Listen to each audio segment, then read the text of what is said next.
सुनो सैया जी। जैसे दीदी ने कहा कि हमको पहनने से मतलब होता है, बाकी कतना के भाव है उससे लेना देना नहीं है। अब बाकी यही बात है जो गाना गा रही हूँ इसमें भी औरत का यही हाल है। कह तो दिया कि सैया जी नथिया गढ़वा के हमको ला के दीजिए। अब सैया जी कैसे बताए कि 1 लाख तोला हो गया है सोना।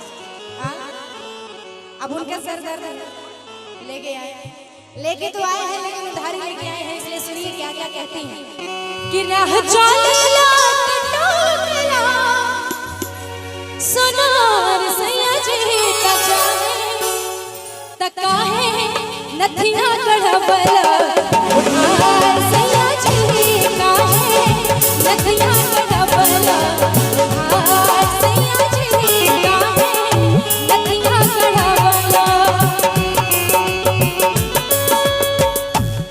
राह चलेला टटोला सोनार सैया जी, राह चलेला टटोला सोनार सैया जी। अब जब मम्मी बनेंगी तो दीदी क्या कहेंगी अपने? अच्छा सोहर सोहर गवाता है, ससुराल में सोहर गवाता है, नैहर में सोहर गवाता है। कहती हैं कि खुशियाँ समाए बाटे राजा हमारा मोहन में, खुशियाँ समाए बाटे राजा हमारा मोहन में। नया मेहमान जुड़े वाला मजबान में, नया मेहमान जुड़े वाला मजबान में। खुशियाँ समाए बाटे राजा हमारा मोहन में। और दीदी जी हमारी काकी जी की मम्मी जी है। मम्मी जी ये आंटी जी दीदी जी जब आपको बच्चा होगा, सासू माँ है, सासू माँ अब देखिए सोहर गा रही है, खाली नहीं छोड़िएगा। अरे नहीं गाऊंगा।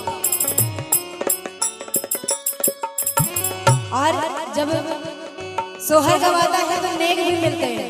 आइए मैं अभी से सोहर गा रही हूँ, पहले से सोहर गा रही हूँ, लेकिन नेक बनेगा। नेगवा चाहे हमका बिना नेक के काम ना हो। नया मेहमान जुड़े और आदरणीय बच्चे जुड़े वाला मजबान में, नया मेहमान जुड़े वाला मजबान में। खुशियाँ समाए राजा हमारा मोहन में, खुशियाँ समाए राजा हमारा मोहन में। हमारी सारी मित्र औरतें मंडली कहाँ जा रही है भाई? और क्या बात है, ये सासू माँ की तरफ से देखिए अभी से आशीर्वाद मिला है। आपका आशीर्वाद कहाँ है? मतलब तू नाते खेलबू और पैसों ना देबू। अच्छा तो अभी ये दुकान वाला देखते बड़ा सुंदर लागत है। राह चलेला टटोला सोनार सैया जी काहे नथिया गढ़वला उधार सैया जी काहे नथिया गढ़वला उधार सैया जी काहे नथिया गढ़वला उधार सैया जी।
एक कलाकार के लिए कलाकार का सम्मान होना चाहिए, आशीर्वाद पूर्वक है ना।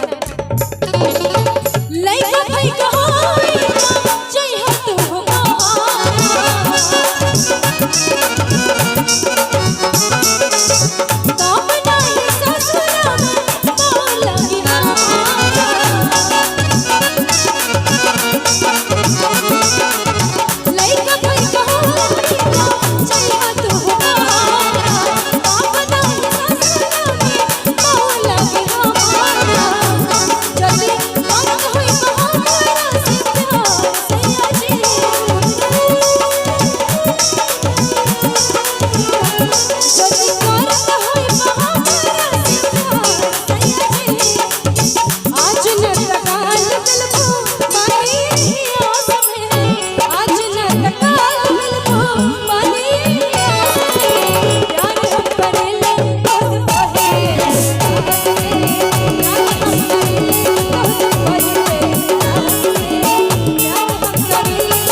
बहुत बहुत शुक्रिया, बहुत बहुत धन्यवाद।